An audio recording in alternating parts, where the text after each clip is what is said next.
Quand tu penses à un des pires endroits de la Terre, être au milieu d'un désert, c'est sûrement assez bien placé. Bah ouais, ça fait partie des environnements parmi les plus extrêmes du monde, et en plus, ça recouvre à peu près un tiers de la surface totale émergée du globe, et ils sont en constante augmentation. Mais alors, comment ils se forment ?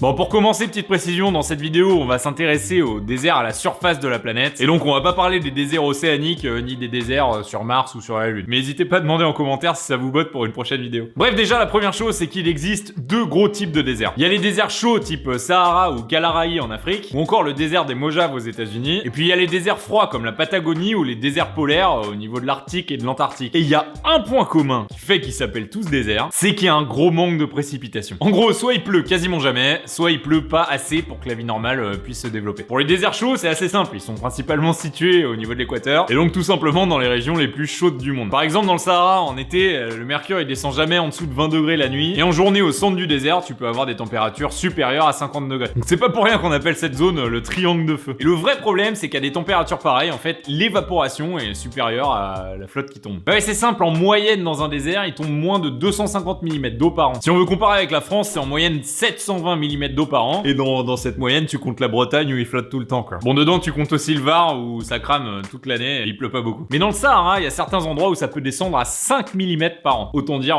que dalle. Et ce manque de pluie, il s'explique assez facilement par des phénomènes météorologiques. Pour faire simple, comme la Terre est ronde et qu'elle tourne, salut les platistes, les vents, ils ont tendance à converger au niveau de l'équateur. Seulement, vu que c'est là aussi qu'il fait le plus chaud, quand t'arrives aux abords du désert, l'air humide se réchauffe et vu qu'il devient moins dense, la chaleur monte. Donc, c'est le phénomène nuage de base, il monte, il va se condenser parce qu'il refroidit, et là la pluie va commencer à tomber. Oui, sauf que un désert c'est hyper grand. Et donc l'air humide qui arrive et qui se condense et qui monte et donc qui fait tomber de la pluie, il y a besoin de cette eau. Donc vu que la pluie est complètement tombée avant d'arriver au centre, on reste sur une canicule constante. Et en plus dans certains cas, le désert il est entouré de montagnes, donc ça amplifie encore plus le phénomène. Parce que ça va forcer l'air à monter encore plus vite vu qu'il tape sur le flanc des montagnes, et donc la pluie elle va tomber avant de passer la montagne. Et dans ces cas-là, on les appelle des déserts d'abri. Si on peut qualifier d'abri un endroit où il fait 40 degrés à l'ombre toute l'année. Mais du coup, ça explique pas vraiment pourquoi les déserts chauds sont composés de sable. Parce que ça pourrait être des grandes étendues avec plein de cailloux, ou des montagnes à perte de vue et il fait juste hyper chaud. Bon, en fait, le sable, c'est aussi dû à la rareté des précipitations. Parce que si à la base, à la place du désert, il y avait des montagnes et des cailloux, faut s'imaginer que même si c'est pas visible à l'œil nu, sous l'effet de la chaleur, la roche, elle se dilate et elle se contracte. Donc elle est moins dense en journée quand il fait chaud, et un peu plus dense la nuit quand il fait plus froid. Quand il fait froid, quoi, quand il fait un peu moins chaud que la journée. Et donc du coup, les rares fois où il y a un peu de flotte qui tombe, le choc thermique, il est tel que la roche elle va s'écailler, elle va se fissurer, elle va carrément finir par péter. C'est ce qu'on appelle la thermoclastie. Tu répètes ça sur des milliers d'années, voire des millions, et de fil en aiguille, tu vas obtenir des fragments qui sont de plus en plus petits, et quand tu coupes un caillou des milliers de fois, ça fait du sable. Et en plus de ça, tu peux rajouter du vent qui est constant dans certaines parties du globe, qui va contribuer à éroder la roche et qui en plus va charrier du sable, qui va donc lui-même contribuer à l'abrasion de la roche sur lequel il passe. Et donc en fait, c'est un espèce de cercle vicieux, parce que moins il y a d'arbres et de plantes, plus il y a de sable et plus il y a d'abrasion, et plus il y a de sable et plus il y a d'abrasion, moins il y a d'arbres et de plantes.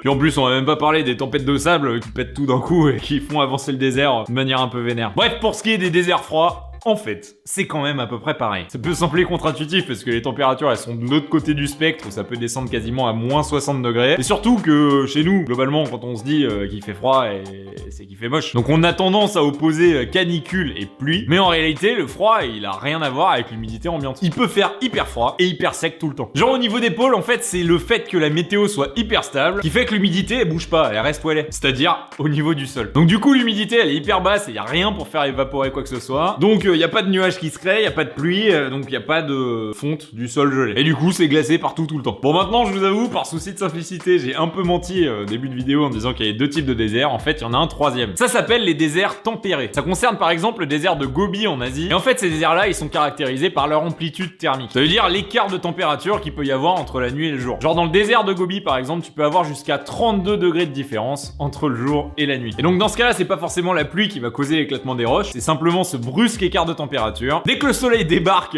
ça monte en flèche, la roche a pas vraiment le temps de faire monter sa température correctement, et paf, thermoclastie. Donc en résumé, pour faire un désert, c'est assez simple. Vent violent, abrasion, thermoclastie, pas vraiment de pluie qui tombe, et quand elle tombe, ça fait péter la roche avec encore plus de thermoclastie, et tout ça sur des temps hyper longs. Après, il y a plein d'autres phénomènes qui rentrent en ligne de compte, comme le recul naturel et progressif de la végétation, et c'est cette végétation-là qui aide à stabiliser les surfaces humides, parce qu'elle va retenir l'eau dans le sol et elle va casser le vent. Un autre truc qui aide pas, c'est les variations de température mesure à l'échelle géologique des temps. C'est un mini mouvement de l'axe de rotation de la Terre qui fait que les températures peuvent bouger à certains endroits. Mais il y a un phénomène un peu plus important que les autres, voire pas mal plus important que les autres, c'est l'influence de l'humain. En fait, les déserts, ils vont grappiller un peu de surface de manière naturelle tous les ans. Bon, quand je dis un peu, par exemple pour le désert de Gobi, c'est 10 000 km² par an, donc pas tout petit non plus. Bah les hommes, ils contribuent vachement à la désertification. Et pas forcément toujours pour de mauvaises raisons. Faut savoir qu'il y a environ 2 milliards de personnes dans le monde qui dépendent du désert pour une raison ou pour une autre. Soit parce qu'ils vivent juste à côté à la base, donc ils ont adapté leurs habitudes de vie au désert. Soit parce que, bah justement, vu que les déserts avancent, ils se retrouvent dans le désert, alors qu'ils y étaient pas au début. Bah et ces gens-là, comme tout le monde, ils ont besoin de manger. Donc ils vont en général utiliser des technologies émergentes et relativement bon marché pour eux, dont les conséquences se voient pas forcément sur place avant qu'il soit trop tard, des dizaines d'années plus tard. Par exemple, il y a eu pas mal de déforestation pour se servir du bois et pouvoir se chauffer, ou carrément de remplacement de forêt pour pouvoir en faire des cultures. Mais le problème, c'est que les cultures et les pâturages, en fait, ça retient pas l'eau et ça retient pas le vent. Et donc en fait, au bout d'un moment, ça se transforme en désert. Et en plus, il y a toutes les histoires des produits chimiques qui sont utilisés, qui contribuent à appauvrir le sol et à le rendre encore plus inexploitable. Mais bon, il y a des solutions qui sont en train de se mettre en place pour lutter contre l'impact de l'humain sur la désertification. Et un des plus connus, c'est le projet de la Grande Muraille Verte du Sahel. Son but, c'est simplement,